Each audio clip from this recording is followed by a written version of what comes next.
everyone, my name is Chloe, and today I'm here to do my first half of February wrap-up. So you guys, I am so happy to say that I am like uber motivated with reading right now. And the first half of the month, I kind of had some targeted things going on, like some secret TBRs, I guess. I hate when people like plug things and don't tell you what, but secret TBRs going on. So I was like kind of targeted that way.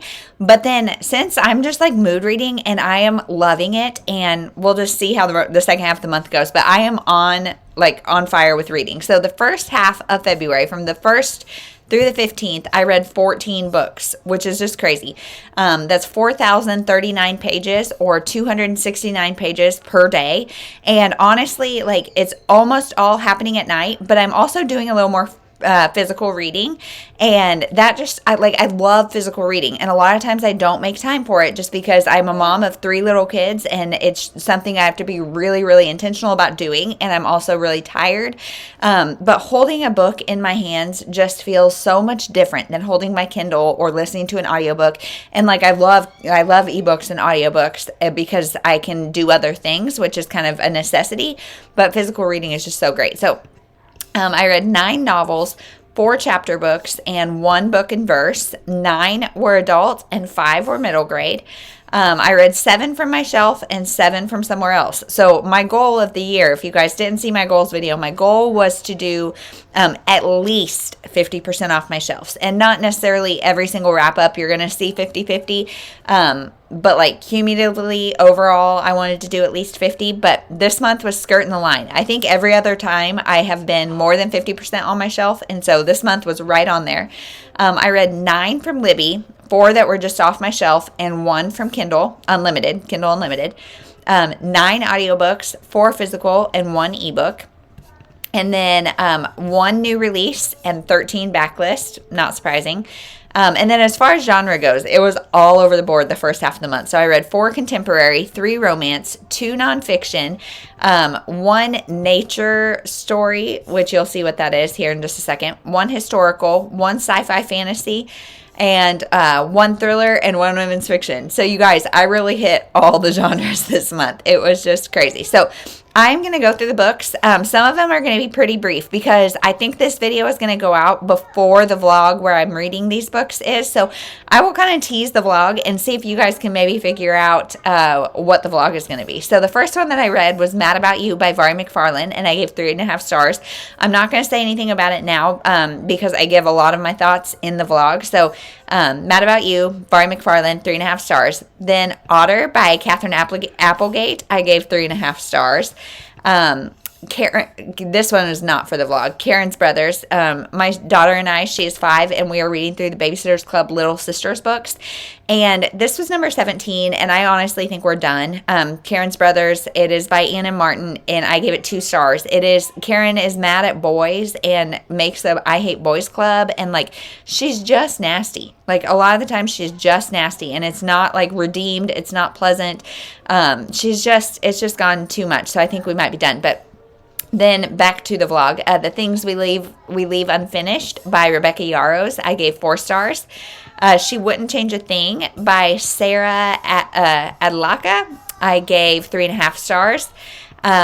Wait For It by Mariana Zapata, I gave 3 stars. And that is it that I've read for that vlog that is upcoming. So if you guys can guess what I read, Mad About You, Otter, The Things We Leave Unfinished, She Wouldn't Change a Thing, or Wait For It. If you guys can guess what vlog I'm doing, I'll be really impressed. But anyway, next we read Gooney Bird and the Room Mother. So I have talked about my love for Gooney Bird Green, and it is a middle grade series by Lois Lowry. And I love them. We have read the first one, and this was the second one. And Gooney Bird is just this eccentric character who, like, she just lives to put on a show, and she's like unapologetically herself. And this one, the class has to find a room mother. And these books are written a while ago. I can't remember when, but they're kind of older. And so the concept of a room mother, like now with PTOs and PTAs and stuff, I don't know if that's even still a thing, but they all have to find a room mother, and her class cannot find one. And so they are also about to put on a Thanksgiving parade or show or whatever. And her teacher says whoever can find a room mother gets to be Squanto. And Gooney Bird wants to be Squanto because that's right in the middle of everything. And so she finds a room mother, and the room mother wants to be incognito. And so we don't know until the very end who the room mother is. And these books are great for vocab. The teacher writes, like, they have a running list on the board of vocab words, and Gooney Bird is like the one that introduces most of them, and like incognito was one, and just different words that really are fun to talk about and just build vocabulary. I love them for like the learning experience. I love them for the fact that she is so just unapologetically her, and I just love these books, so I gave that 4 stars. Next is Finding Me by Viola Davis. So this was my In Real Life book club, or it is my In Real Life book club for February. And I read this on audio because she narrates it herself. And it was so eye-opening and so hard to read. Like, Viola Davis, if you don't know, she is a famous actress, I guess, and she has had a rough upbringing, and it was really hard to read about it, most of the book, honestly. Like, if you are going into this book, prepare for a heavy, hard read. Like, it was not easy, and it almost was like, can you please point out some sunshine? Because my goodness, this poor girl, like as a young child, oh, my heart just hurt for her. And then as life goes on, obviously she ends up in a really great place. She doesn't focus a whole lot on like how her career really got started. She went to Juilliard, and like I think there's just not a lot of focus on that, which is fine. It just makes for a very, very heavy read. So 4 stars on that. Next is Nate the Great and the Fishy Prize. So we just have random books on our middle grade shelf that I'm not sure where they came from. Probably like a random library book sale or something. I don't know. And this was like number 8 in the series of Nate the Great books. And we had not read one. And so we read it, and it was fun. It was just a cute, I gave it 3.5 stars. They are having this like pet contest, and there's a tuna can that one of them decorated, and that's the prize, and it goes missing. So Nate the Great has to figure it out. It's like a mystery detective story of this little boy. So it was cute. Next is this one. I actually have physically, The Love Hypothesis by Ali Hazelwood. So this one is getting all the buzz, all the hype. A lot of people really like this one. This is the first in the like Women in STEM series or whatever. And I've heard less good things about the second just because I've heard Ali Hazelwood kind of has a formula to her books. And I truthfully don't think I'll pick up the next one because this one was just a 3-star for me. So this one is about a couple who fake dates because he is a professor. Well, long story short, she is wanting her best friend. Her best friend has a crush on her ex or something, and she wants her best friend to go ahead and pursue it because it's completely fine with her. And so to convince her that she's completely fine with it, she randomly kisses a guy and finds out it is a professor. She is trying to get her PhD. She's a 3rd-year PhD candidate. And so she kisses this guy who is a professor who is notorious for being grouchy and just a hard guy and, not a fun guy. So she kisses him. And like it's just a weird situation. But then they decide to fake date because he is considered a flight risk because he has been pursued by other colleges for his research and that kind of stuff. And he's got no ties holding him to Stanford, I think it was. And so he's considered a flight risk, so his funding has been pulled.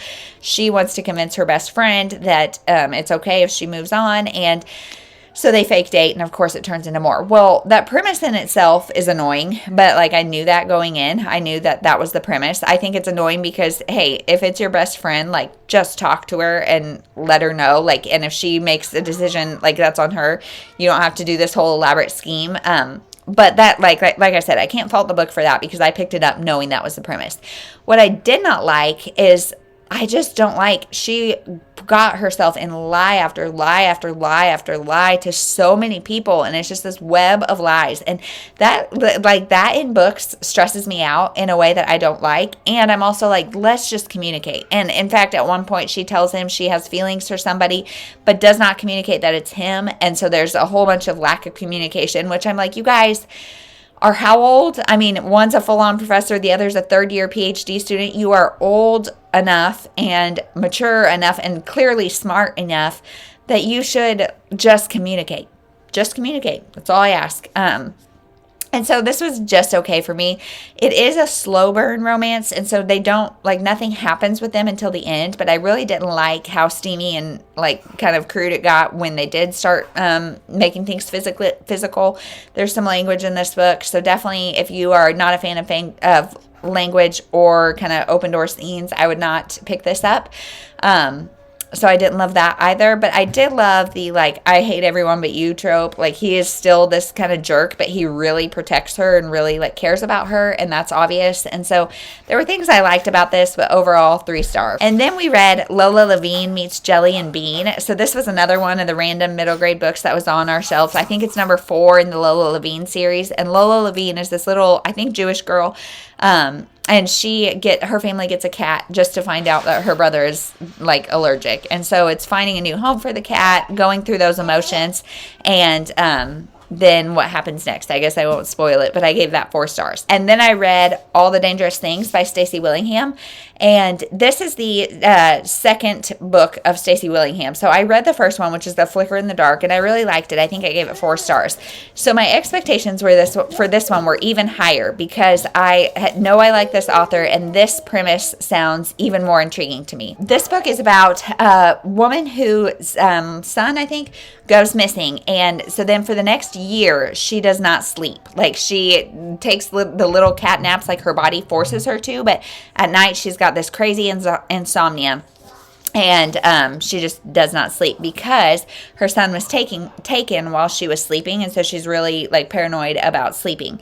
And it's about that story. And I'm not going to say a whole lot about this because it's a thriller and I don't want to, like, give anything away. But I thought a lot of this book was just really repetitive and redundant of, like, her asking random people, what do you think happened? And, like, just kind of spinning our wheels, and we get, like, unnecessary details of certain things that I just thought, like, this book, a lot of it was just kind of a slog for me. I hate saying that because I, like, have a lot of hope in this author, but this one just kind of meandered in a way that I felt like was not going. And then the end happened, and I was like, oh, okay. I mean, I didn't see that coming, I guess, but kind of did, and it wasn't, like, mind-blowing. It wasn't that great, and, like, after just a ho-hum kind of book, I was kind of disappointed. So I think my expectations were too high, but also this was just not as good for me. So 3 stars. Last is the best book that I read in the first half of the month, and I am not surprised. This is a book that I have been, like,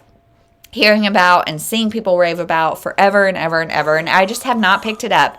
But now I finally did, and that is Atomic Habits, and this is by James Clear, and I loved this book. I gave it 5 stars. So I have not picked it up because I was thinking, like, I don't really have any habits that I'm trying to break. I don't really, like, I don't know. I feel like I'm pretty good at routines and habits and things, but this one made me think of things differently. And the whole premise of it is just to make atomic little tiny changes to things to make yourself better every day. 1% better every day. And this, I felt like so freed by this book because it releases you from the expectation that today's going to be perfect. It's not. But if you can be just 1% better, if you can just be trending upward, that is a win. And I think, like I said, that just really releases me from... Can you guys hear the baby? She's on the floor just yakking it up. We have a very vocal 5-month-old who loves her voice, don't you, baby? Yeah. Anyway, so Atomic Habits is just about making small changes to make your life better, easier, whatever it may be. And I love this. And it gave me a lot of ideas on how to habit stack and make things habitual that I often put off, like laundry or dusting or things like that, like, I really want to get the workbook and kind of work through that and see how I can make things a little more habitual just to be slightly better every day. So now I'm going to go attend to this baby. So that is everything for the first half of the month. Let me know if you've read any of these books. Let me know if you have a guest on the vlog. And stay tuned for part 2. We'll see you at the end of the month.